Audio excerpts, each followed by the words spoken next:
بسيدنا محمد. أعوذ بالله من الشيطان الرجيم. بسم الله الرحمن الرحيم. الحمد لله رب العالمين، والصلاة والسلام على سيد المرسلين وعلى آله وصحبه أجمعين. رب اشرح لي صدري ويسر لي أمري واحلل عقدة من لساني يفقه قولي. سبحانك لا علم لنا إلا ما علمتنا إنك أنت العليم الحكيم. ولا حول ولا قوة إلا بالله العلي العظيم. Kitab Penawar bagi Hati, muka surat 42. 42 baris yang ketiga daripada bawah. Surat 42 baris yang ketiga daripada bawah.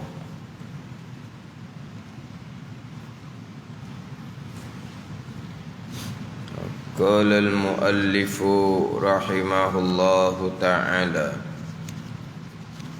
wa nafa'ana bi'ulumihi amin. Dan bersabda Rasulullah sallallahu alaihi wasallam, iyyakum was-suhha fa innama halaka man kana qablakum bis-suh. Iyyakum was-suh fa innama halaka man kana qablakum bis-suh. Artinya, jauhkan oleh kamu akan diri kamu daripada kikir, dan akan kikir daripada kamu. Jauhkan oleh kamu akan diri kamu daripada kikir, daripada kedekut, dan akan kikir. Jauhkan oleh kamu akan kikir, jauhkan daripada kamu. Jauhkan ni kedua-dua belah. Jauhkan diri kamu daripada kikir. Satu lagi, jauhkan kikir daripada diri kamu. Kerana hanya senya binasa ummah yang ada ia dahulu daripada kamu dengan sebab kikir. Dan sabda Rasulullah sallallahu alaihi wasallam, iyyakum was-suh fa innama halaka man kana qablakum bis-suh. Ini sambungan bab yang kelima pada menyatakan kikir. Kikir ni kedekut. Walaupun panggilan dia banyak, tapi kita kedekut lah. Kikir ni kedekut, kupi, dia banyak panggilan dia. Dalam FB tulis tahi hidung masing apa dia kata. Ya kau? Ada? Kikir tahi hidung masing. Gitu. Dia banyak-banyak panggilan bagi kikir ni. Tapi kita sebut kikir ni kurang sedikit lah. Kitanya kedekut. Kedekut dan kasih akan harta.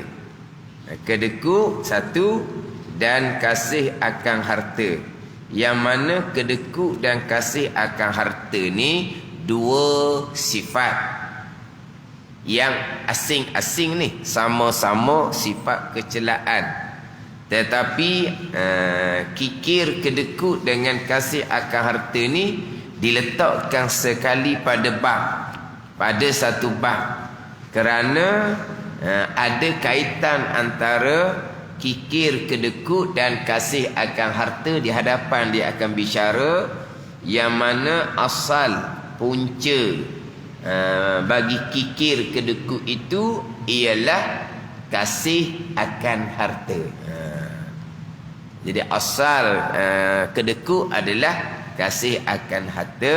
Maka didatangkan kedekut dan kasih akan harta ni pada satu bab.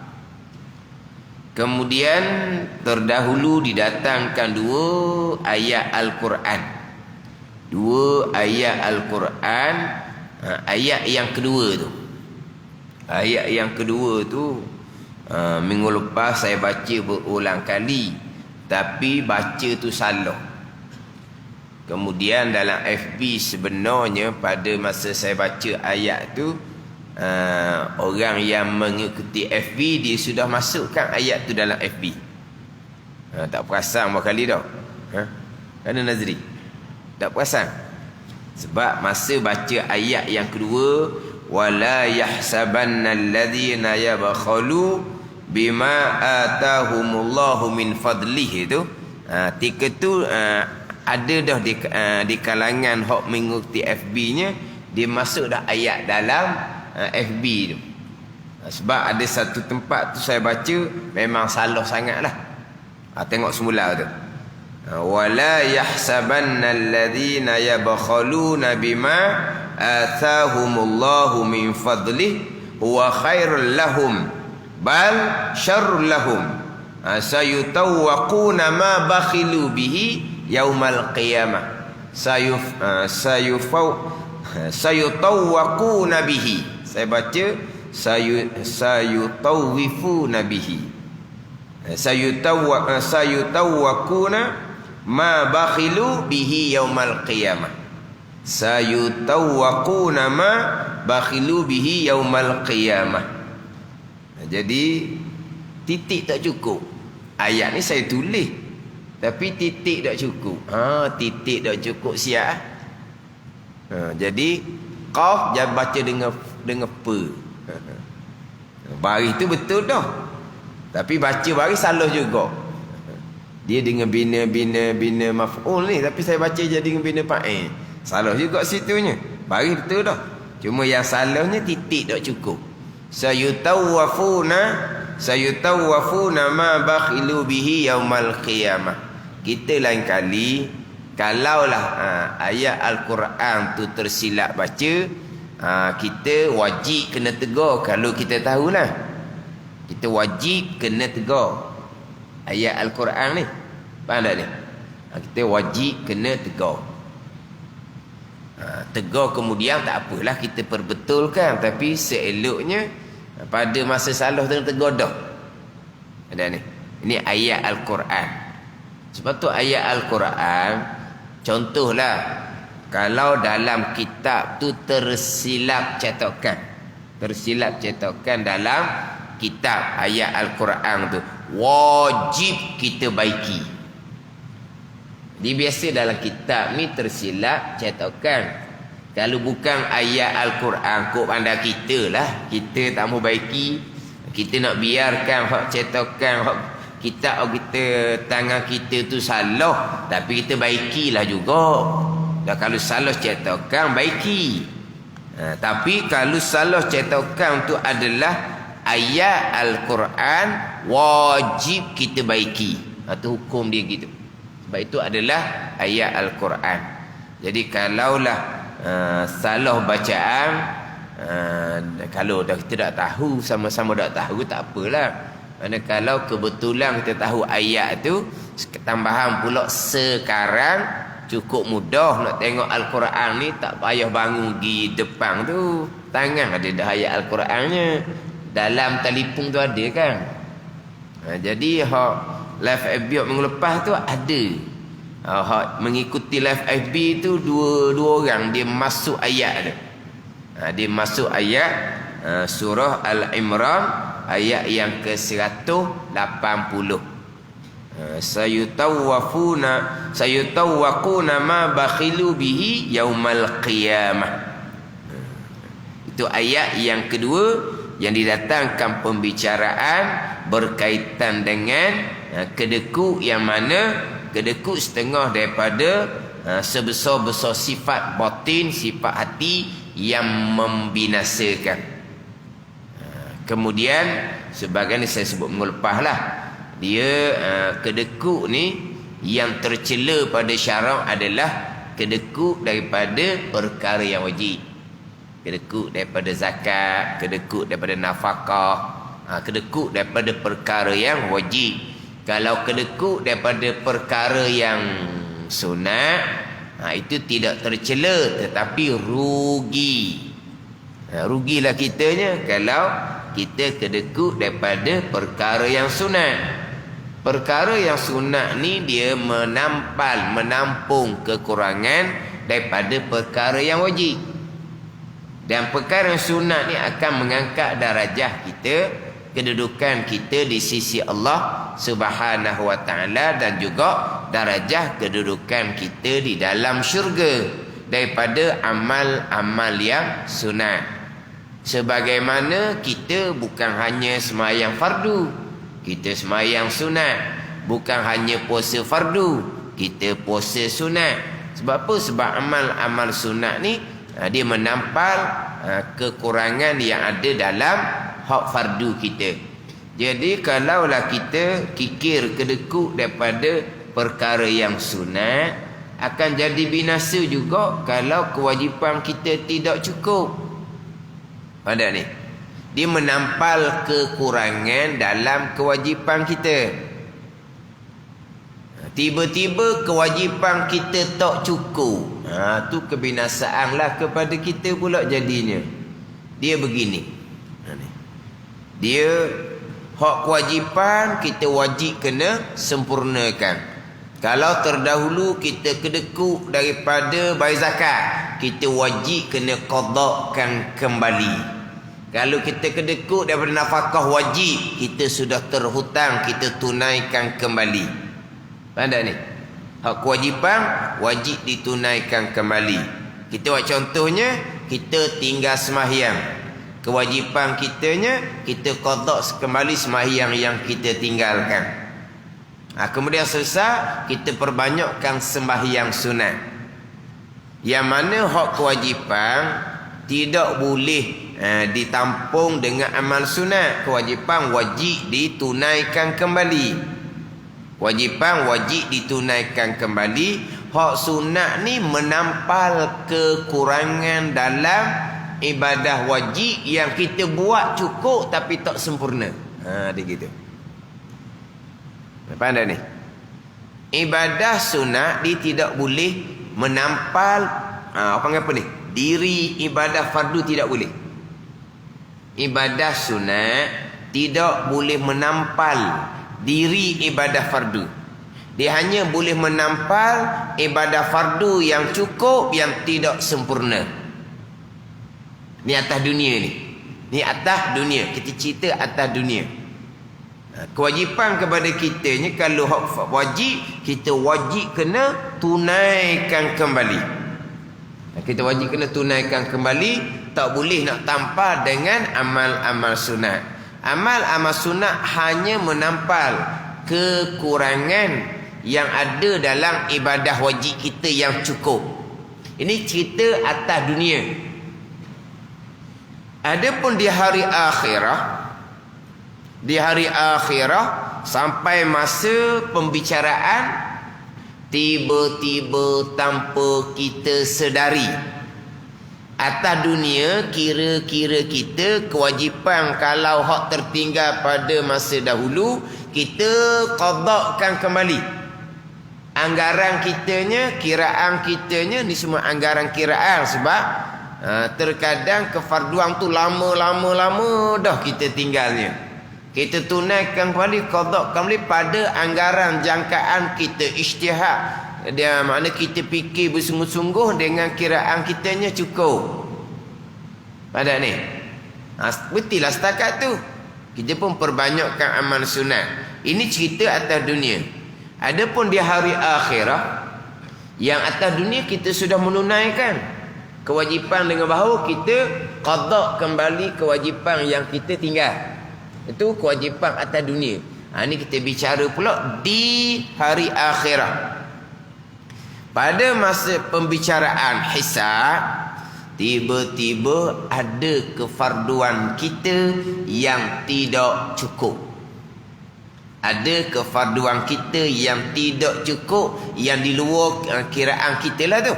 Maka barulah amal sunat boleh menempati apa? Menempati. Boleh duduk di tempat fardu tu. Apa? Menempati. Tak faham? Menepati lain. Menempati ni menempatilah. Bahasa buku juga tu. Mana orang sekolah tinggi duduk jabat tinggi. Menempati dia atas dunia. Hak kefarduan kita yang kita tinggalkan, amal sunat tidak boleh menempati di situ. Tak boleh. Saya tak payah qada lah, saya amal sunat banyak dah ganti situ. Tak boleh. Wajib kena buat, qada kena buat hak wajib ni. Hak sunat tidak boleh menempati di situ. Faham tak ni? Atas dunia. Adapun di hari akhirah, pada masa hisab, tiba-tiba ada kefarduan. Kalau kita sini kok bab kewajipan zakat lah contohnya. Atau contoh tadi semayang samalah juga. Tiba-tiba ada kefarduan, sembahyang ke, zakat ke yang tidak cukup, maka hak sunat ni boleh menempati di tempat yang mana fardunya tidak cukup. Di akhirat boleh menempati. Atas dunia tak boleh. Kita wajib kena qadakan kembali kefarduan yang kita tinggalkan. Kita nak kira tak apa, tak payah qada semayang, tak payah qada zakat. Sebab apa? Sebab saya semayang sunat banyak. Saya sedekah jariah pun banyak sangat. Dermawan sangat. Mana kita kata kau? Banyak sedekah jariah. Tak boleh. Dia kena qada kembali zakat yang dia tak bayar. Ada ni. Zakat kira tak banyak ni. Banyak tak banyak pun hak kewajipan tidak boleh ditempati dengan hak sedekah sunat. Tak boleh atas dunia. Di hari akhirat kita sesat atas dunia kewajipan kita ni. Hak kefarduan yang kita tinggalkan kita tunaikan kembali. Zakat kita bayar semula, semayang kita qada semula. Kiraan kitanya selesailah. Anggaran kita selesai. Kiraan kita selesai. Selesailah kewajipan kitanya. Kita kemudian kita perbanyakkan pula amal sunat. Semayang sunat kena banyak, sedekah jariah kena banyak. Sampai di pada masyar, pada masa hisab, tiba-tiba ada kefarduan yang kosong. Sebab kita di mahsyar akan dibentang satu helaian catatan ni. Ada ni. Hak yang pembicaraan yang sepenuhnya lah. Ada tanpa pembicaraan, tanpa hisab, kita maklumlah. Tanpa hisab, tanpa mizan. Tanpa hisab tidak akan menerima catatan amalan. Mereka yang masuk syurga tanpa hisab tidak akan terima catatan amalan dan tidak ada mizan. Orang yang ada hisab akan terima catatan amalan, kemudian akan ditimbang atas mizan. Ada gitu. Hisab ni sendiri ada hisab secara kurniaan. Kurniaan ni reka-reka. Ada hisab secara keadilan. Adil ni kau satu lah cek. Ada ni. Ada hisab secara dipanggil secara sir, secara jahat, secara tertutup, secara terbuka. Kalau kita kata sekarang lah dah. Pembicaraan tu ada secara dipanggil secara sir, secara perlahan. Kalau kita sekarang secara tertutup lah. Secara jahat, secara terbuka, begitulah. Pada ni. Mana kalaulah hisab tu secara keadilan, bukan secara kurniaan. Secara kurniaan kau kekak-kekak je lah. Secara keadilan kau akan dibentang satu catatan amalan. Tiba-tiba ada kefarduan kita yang tidak cukup. Maka di akhirah, bukan atas dunia, di akhirah hak sunat ni akan menempati di tempat kefarduan yang tak cukup tu. Pada ni di akhirah, bukan di dunia. Jadi kalaulah kefarduan zakat kita tidak sempurna, ada kewajipan hak lain kita tak sempurna, maka ditempati dengan sedekah jariah yang sunat. Tapi kalau tak ada sedekah jariah sunat, macam mana dalam keadaan kitanya kefarduan tiba-tiba tidak cukup. Sebab tu dia sangat penting penekanan berkaitan dengan amal-amal yang sunat. Amal-amal yang sunat sangat ditekan. Dalam kitab kita tasawuf contohnya menekan kepada amal-amal sunat. Amal-amal fardu hak tu tetap ada hak tu. Itu suruhan yang putus hak tu tetap ada. Amal sunat ni hak kena tekan. Jangan salah faham pula. Ada orang salah faham. Dia cara amal sunat, amal fardu dia cuaikan, hak tu golongan yang tertipu. Memang betul lah yang ditekan adalah amal sunat. Sebab sunat ni tuntutan dia longgar. Bukan tuntutan putus macam hak kewajipan. Jadi tepat nilai kita ni betul tak betul mengabdikan diri akan Allah. Kuat tak kuat pengabdian diri kita akan Allah. Akhirah sungguh kedak kita ni tengok kepada amal-amal yang sunat. Tengok pada amal yang sunat. Kalau kita benar-benar mengabdikan diri akan Allah, Allah perintah hak longgar pun kita buat. Allah perintah hak putus hak wajib atau nak cerita dah tu. Maknanya kita ni secara kira dok kuat mana, tapi wajib kita takkan tinggal. Ada. Panggil mengabdikan diri akan Allah dah tu. Tapi hak pengabdian dia yang sungguhnya hak Tuhan perintah sudah. Tuhan perintah sudah. Walaupun longgar sekalipun hamba, maka akan turut perintah walaupun longgar sekalipun. Tu hak tepat nilainya di hak tuntutan yang longgar. Itu penting kepada amal yang sunat. Jadi kita bicara sini kok hak berkaitan dengan sedekah yang sunat. Sedekah wajib, zakat ke, kafarah ke, hak tu tetap dah tu. Ada ni. Dia wajib banyaklah. Buat contohnya zakat, buat contohnya nafkah. Hak wajib lagi apa lagi? Hak wajib kafarah. Kita hutang puasa banyak, lakau tahun, beli beras lah. Jangan kedekut waktu wajib. Ada ni. Ini cerita hak kita dengan Allah Subhanahu wa taala. Sama telah pula harta tu bukan harta kita. Harta tu bukan harta kita. Sama telah jangan kedekut harta orang. Pulangkan kembali. Mana hak kita hutang? Tu sama telah lah. Ni hak kewajipan kita dengan Allah Subhanahu wa taala. Ada ni kewajipan kita dengan Allah. Adapun bayar hutang, hak tu hak harta orang lain yang dipinjamkan kepada kita. Sama telah lah kita wajib kembalikan segera. Jangan kedekut hak orang. Ni kita bicara ni, jangan kedekut harta yang Tuhan kurnia pada kita pada perkara wajib. Jangan kedekut harta yang Tuhan kurnia kepada kita kepada perkara wajib. Sama telah pula kita nak kedekut harta orang yang ada tangan kita. Kenapa tak mau pulangkan kembali? Bukan hak kita. Ada ni. Faham tak tu? Hak kata kedekut daripada zakat, kedekut daripada nafkah, kedekut daripada kafarah. Itu harta kita yang Tuhan kurniakan kepada kita. Ada pun sampai peringkat kedekut sayang nak bayar hutang orang. Itu kedekut hak orang, bukan hak kita tu. Ke mana?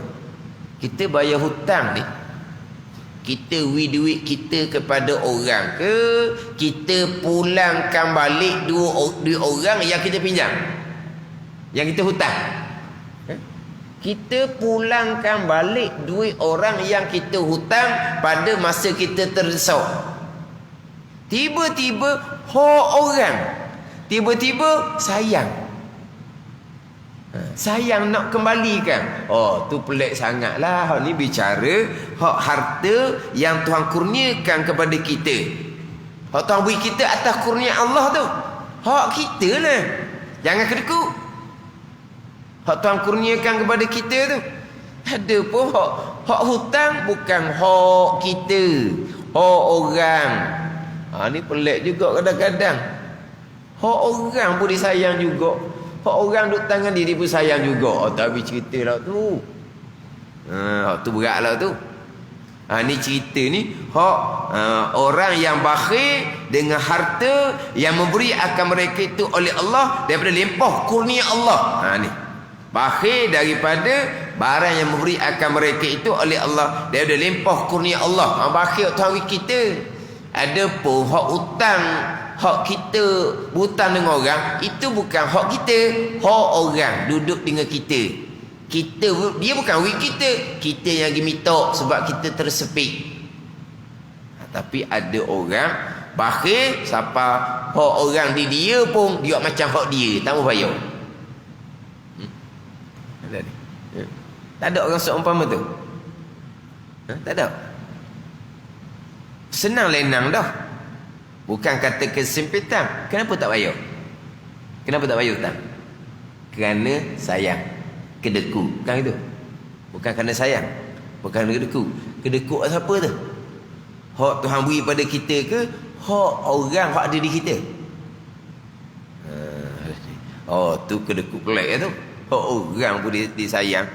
Hak orang ni segera pulangkan kepada tuan dia. Segera pulangkan balik kepada tuan dia.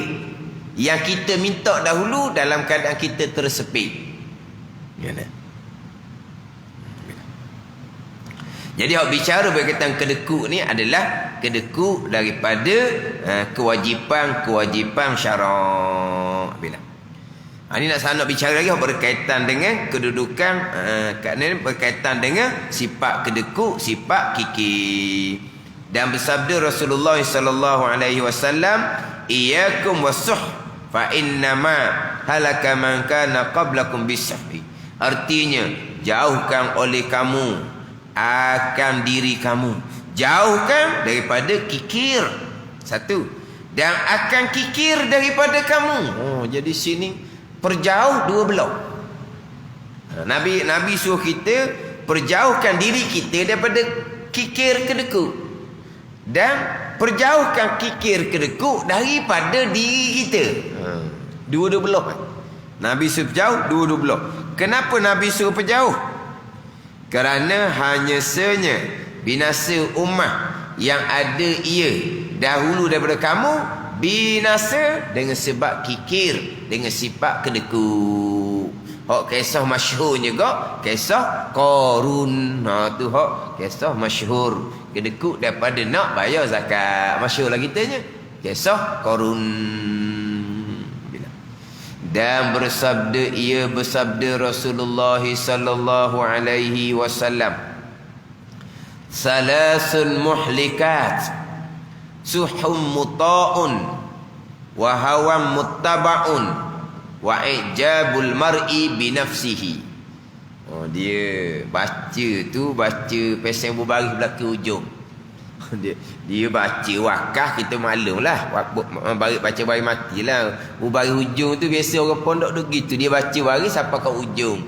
Sebab apa? Sebab nak berbaris ke ujung. Ni kita ni ada baris belakang dah ni. Tak ada berbaris dah. Salasun muhlikat, suhum muta' wa hawan muttaba' wa ijabul mar'i binafsi. Artinya bermula tiga perkara sebab bagi binasa. Nabi kata tiga perkara ni lah sebab bagi binasa. Mana? Pertama daripada tiga perkara. Bukan kata ketiga-tiga ni baru binasa. Maknanya ada satu daripada tiga ni sebab bagi binasa. Tapi kalau ada tiga-tiga, tu lagi berat lah. Mana yang pertama? Kikir yang diturut. Kikir yang diturut. Saya pun bubuh bawah itu tu bergaris gitu. Apa tu? Tu mungkin penekanan teguh lah. Kikir yang diturut. Maknanya kira-kira kita ni sayang lah ke? Dah sayang hak kita. Memang kita sayang. Ini di hati itu memang adalah sifat kedekut, semua orang ada. Hak binasa ni kikir yang diturut. Kikir yang diturut, kedekut yang kita turut. Kalaulah kedekut kemudian kemudian kita mujahadah lawan pula. Mujahadah lawan pula, tu lagi besar lah. Ada ni. Mula-mula nak mujahadah lawan hak kikir daripada kefarduan.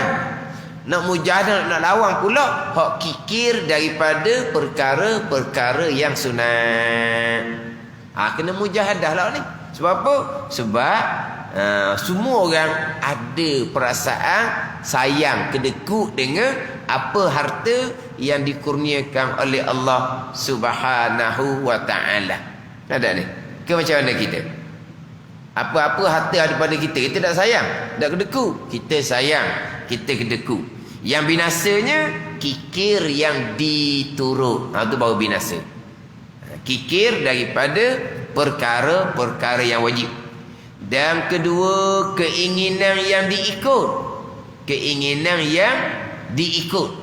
Keinginan yang diikut. Keinginan, nafsu, semua orang ada. Kita bukan malaikat. Tapi yang binasa ni hak keinginan yang diikut. Kita turut hawa nafsu. Kita turut hawa nafsu.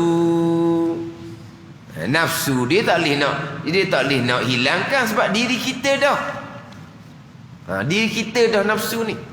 Sebab tu dalam kitab Minhajul Abidin, hak terjemah Syarah Al-Fatani, 20 berapa muka surat tak tahu membicarakan bab nafsu. Paling panjang bicara bab nafsu. 20 muka surat lebih. Satu-satu muka surat tu fahamlah. Kita halu tulisan dia tu. Satu-satu muka surat tu kalau kira macam tulisan, kalau buku orang sekarang ni berapa muka surat dah tahulah. Satu-satu muka surat tu 20 lebih muka surat dalam kitab Minhajul Abidin, terjemah Syekh Daud, membicarakan bab nafsu. Dia membicara berkaitan dengan 4 perkara yang menghalang kita dalam ibadah. Dengan manusianya, dengan dunianya, dengan syaitan dan nafsu. Manusia kita uzlah, kita kurangkan dengan manusia untuk kita meluangkan masa kita untuk perbanyakkan ibadah akan Allah Subhanahu wa taala. Kalau dengan dunia kita hadapi dengan zuhud. Kita hadapi dengan zuhud. Kemudian syaitan kita perbanyakkan zikir. Perbanyakkan zikir ni bukan hanya zikir lisan, bukannya zikir hati. Zikir ni kita sentiasa memperingatkan diri kita akan suruhan dan larangan Allah. Zikir ni umum. Zikir ni umum. Dan ilmu ni pun dipanggil zikir. Majlis ilmu dipanggil majlis zikir. Kita faham zikir ni mengatik je. Tak. Lepas tu dia zikir. Ada zikir yang wajib, ada zikir yang sunat. Sembahyang pun dipanggil zikir. Kita mengingati akan perkara-perkara wajib. Itu zikir ingat yang wajib kepada kita. Zikir kita mengingati akan larangan-larangan Allah supaya kita dapat menghindari diri kita. Itu zikir yang wajib. Jadi dengan zikir ni lah kita boleh melepaskan daripada halangan syaitan. Syaitan sekat kita dalam amal, kita lawan. Ini kewajipan, kita buat amal. Buat amal comel dah. Dia mari pula goda ku hati. Goda dengan riak, goda dengan ujub, goda dengan takabur. Kita kena ingat kembali berkaitan dengan larangan-larangan, berkaitan dengan hak batin. Anak zikir ni balik pada ilmu. Untuk lepas diri kita daripada tipu dari syaitan. Dalam kitab Minhaj ni satu peringkat syaitan. Satu peringkat. Ini sebagai contoh lah. Kita dok semayang. Mari telitah di hati nak semai itu contoh. Syaitan mai goda, tak apalah, muda lagi. Tengok tu. Lama lepas seorang kawan meninggal, marilah keinsafan, takutlah mati dalam keadaan tak semayang. Nak semayang ni lama dia duduk mari ni. Sebab tiap-tiap anak Adam Allah Ta'ala jadikan satu malaikat yang bernama mulhimun dan satu syaitan yang bernama waswasun bagi tiap-tiap seorang anak Adam. Bagi tiap-tiap seorang anak Adam, termasuk Nabi SAW, ada satu syaitan. Tapi syaitan tu tak ada guna apa sekarang. Tak ada guna apa sekarang. Kata setengah ulama pula ni daif ni. Itulah satu-satunya syaitan hok masuk Islam. Ni daif. Syaitan ni kafir lah semuanya. Tapi ni tak ni. Ni satu ni. Lepas tu pandangan daif. Pandangan tamat tak. Tapi tak ada peranan apa pun. Jadi ada satu malaikat mulhimun, ada satu syaitan waswasun. Sebab tu orang yang mari keinsafan ni, dia terdetik di hati khas mayang ni, lama dah ada ni, lama duk main mikir main mana tu, cetusan mana, cetusan daripada malaikat mulhim tu lah. Tapi dah syaitan kuat, jadi cetusan ni jadi mari mikir. Tengok orang mati, mikir. Tengok orang mati, mikir. Ni. Mari mana mikir? Mari daripada malaikat mulhimun. Duk cetus kebaikan. Ni. Jadi dua ni duk main sama ni. Sampai masa kuat cetusan malaikat, akhirnya muda-muda tu, hok mati-mati tu muda belaka. Tak duk tua-tua. Hak tua tak mati, hak tua duduk rumah. Hak muda mati duduk atas jalan raya. Hak muda lah mati. Hak tua segera mega rumah, tak ada pergi ke mana-mana. Hak muda mati. Akhirnya nak semayang. Mari mana ni? Mari daripada cetusan malaikat mulhim. Lama dah mari cetusan. Bukan tiba-tiba. Siapa tak nak semayang? Syaitan pula. Semayang.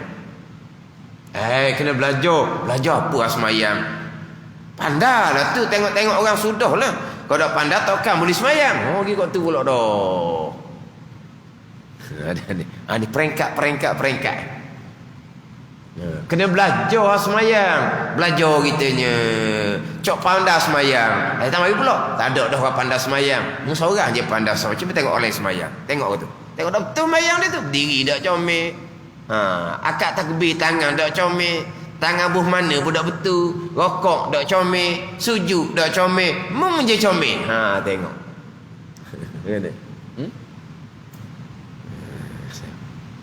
Kalau ada orang syaitan mai goda supaya riak.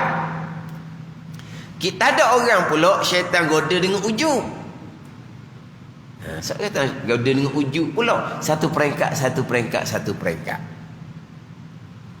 Nak lepas daripada syaitan ni dalam kitab Minhajul Abidin, mujahadah ilmu nombor 1 tetap dah, tanpa ilmu tak ada lah tu. Tu jadi gelak tahu syaitan je tak ada ilmu tu. Ada ilmu ni kena mujahadah, serta kita sentiasa minta tolong dengan tuan dia. Ni cerita nama majlis ilmu. Jangan cerita luar-luar ni. Kena minta tolong dengan tuan dia. Siapa tuan dia? Allah Subhanahu wa taala melindungi kita daripada tu. Makhluk dia tu, syaitan. A'udzubillahi minasyaitanir rajim. Kita minta perlindungan dengan Allah Subhanahu wa taala. Hak mujahadah kita dengan ilmu amal tu tetap dah. Ada ni.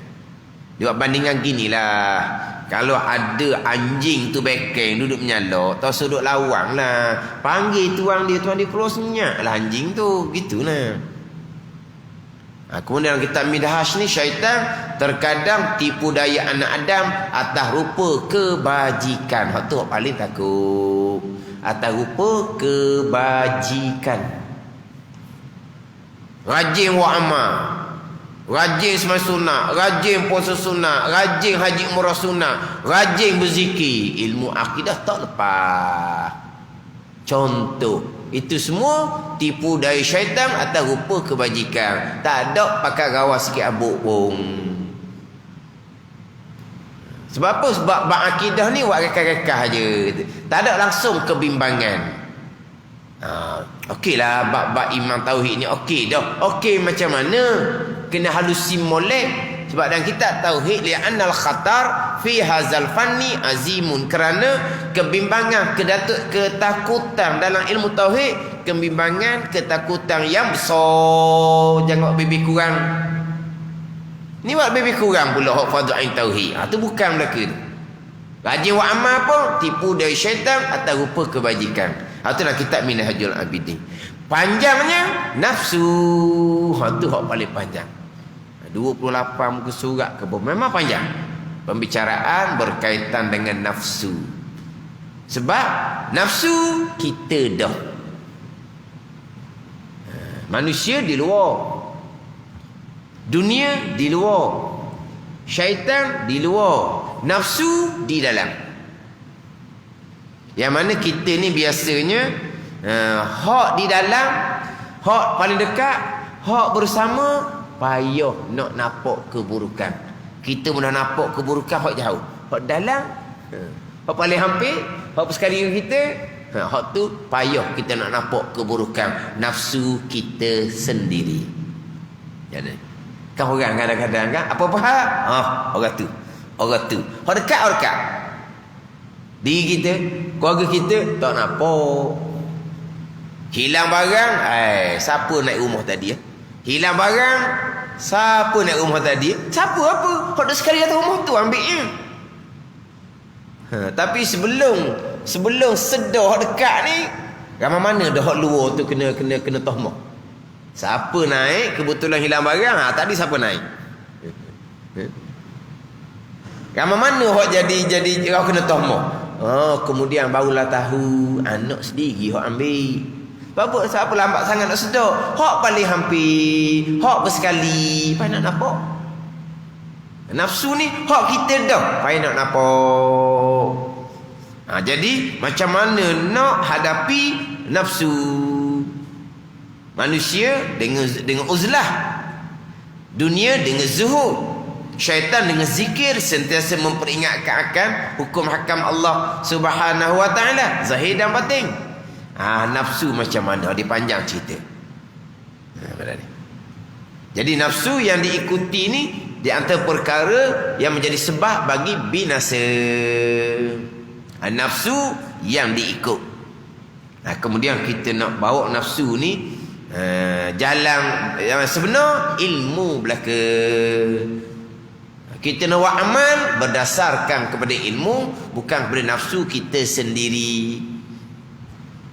Beramal, belajar pun sama. Belajar berlandaskan pada hukum, bukan pada nafsu sendiri, bukan kepada suka sendiri, minat sendiri, berehi sendiri, bukan. Itu nafsu. Bukan kata nafsu kita suka cara seseorang menyampaikan. Ada tu nafsu kita sendiri. Itu halwa telinga kita sendiri. Kita nak belajar, kita nak cari guru, hak asas-asas, hak kewajipan kita permulaan. Mana kita kena balik pada hukum, bukan kepada kesukaan nafsu kita. Belajar tu sendiri. Belajar tu sendiri. Sebab terkadang kita belajar mengikut kemahuan kesukaan kita, bukan mengikut tuntutan syarak. Kita suka bicara bab hukum hakam sah batal. Kita pun ngaji peko. Akidah macam mana? Tasawufnya macam mana? Ni. Pada ni. Panggil apa ni? Nafsu. Ikut kemahuan nafsu sendiri. Dalam belajar tu boleh tertipu lagi dengan nafsu. Nafsu suka ni bicara bab hati rohani, maqam ni. Mana? Macam mana dengan ilmu tauhid, fiqh, hak fardhu, hak tasawuf fardhu macam mana? Hak tu awal lagi dah nafsu. Nak cerita bab rohani macam mana? Dikuasai oleh nafsu. Ikut nafsu. Nak belajar bukan ikut nafsu. Suka dengan satu ilmu, suka dengan orang mengajar. Tak, kita belajar kerana mengikut hukum syarak. Bukan mengikut nafsu. Kalau mengikut nafsu, binasa. Itu yang kedua, keinginan nafsu yang diikut. Dan ketiga, perkenan oleh seorang akan dirinya. Perkenan, bukan perkenan ni. Mana? Berkenan lah, mana berkenan. Dia asal ijabul mar'i ni hairan diri, perasan. Kalau kita kenang pada diri sendiri lah. Faham ni? Faham tak kenang ni? Kenang ni bukan kenang ke orang je. Kenang pada diri kita. Aku ni orang baik. Kan kita kenang ke orang, ada kenang ke orang. Kita kenang ke seseorang sebab dia comel. Kita kenal pada seseorang sebab dia baik. Kita kenal dia sebab ada kelebihan di dia. Ini samalah, kita kenal pada diri kita. Sebab apa? Sebab kita comel, kita baik, kita ada kelebihan. Itu kenang apa gitu? Kenang oleh seseorang akan dirinya. Bukan perkenang tuanku, bukan ni. Itu perkenang lain tu. Perkenang kan, perkenang pada perkenang. Apa mana perkenang? Perkenang tuanku tu lah. Perkenang ni mana? Dibenarkan gitu ada. Perkenang. Hak ni perkenang mana apa? Kita kenang akan diri kita sendiri. Sebab apa? Sebab kita baik. Kita comel, kita pandai. Banyak kelebihan di kita. Itu kenal. Macam kita kenal kat orang tu lah. Kenapa kenal pada seseorang? Kerana dia baik, kerana dia begitu, kerana dia begini. Ni kita kenal diri kita sendiri. Hairan diri dia panggil. Perasan. Tu orang panggil apa? Ujub. Itu di antara sifat kecelaan yang nanti dia akan bicara. Kita hairan akan diri kita. Kita ni baik, kita nyapa. Kalau kita baik daripada sianu itu bukan ujub, itu takabur pula. Dah ni kita dak banding dengan siapa-siapa ni, tak ada banding, tak ada. Kita baik seorang kita, dak nilai orang. Baik kita daripada orang lain, itu takabur. Ni dak. Kita sendiri je. Kita kenang dengan diri kita ni, aku ni orang baik. Dia orang ujub ni tidak akan ada peningkatan. Sebab apa? Bila rasa diri pandai, tak mau belajar dah. Bila rasa diri banyak amal, tak mau tambah amal dah. Tak ada peningkatan. Dia dua tak ada peningkatan. Orang ujub dan orang putus asa. Dua ni tak ada peningkatan. Orang ujub lebih dah, tak ada peningkatan. Orang putus asa tak ada harapan dah. Tak ada peningkatan. Dua golongan. Orang ujub, orang putus asa. Dua-dua ni tak ada peningkatan. Orang ni bawa binasa belaka. Hairan akan diri sendiri. Itu di antara perkara yang menjadi sebab bagi binasa. Kikir yang diturut, keinginan yang diikut, perkenan oleh seorang akan dirinya. Yang kita nak sini adalah suhum muta', kikir yang diturut menjadi sebab bagi binasa. Dan bersabda Rasulullah sallallahu alaihi wasallam, as-sakhiyyu qaribun minallahi, qaribun minan nas, qaribun minal jannah, ba'idun minan nar, wal bakhilu ba'idun minallah, ba'idun minan nas, ba'idun minal jannah, qaribun minan nar, wal jahilu sakhiyyu ahabbu ilallahi bin abidin bakhilin. Qaribun, ba'idun. Qarib hampir, ba'id jauh. Boleh faham dah, mudah je hadis ni. Qarib, qaribun minallah, hampir daripada Allah. Qaribun minan nas, hampir daripada manusia, orang yang pemurah. Qaribun minal jannah, hampir dengan syurga. Ba'idun minan nar, jauh daripada neraka. Itu orang yang pemurah. Wal bakhilu, orang bakhil pula. Tadi qarib, ni ba'idun. Ba'idun minallah, jauh daripada Allah. Ba'idun minan nas, jauh daripada manusia. Ba'idun minal jannah, jauh daripada syurga. Sebaliknya, qaribun minan nar, hampir dengan neraka. tukar tu. Hak pemurah hampir, hak bakhil jauh. Hak pemurah jauh, hak bakhil hampir. Hak pemurah jauh daripada neraka.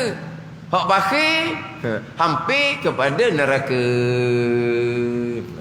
Ini di antara orang yang perbezaan antara orang yang sakhi, orang yang pemurah dengan orang yang bakhil, orang yang kedekut.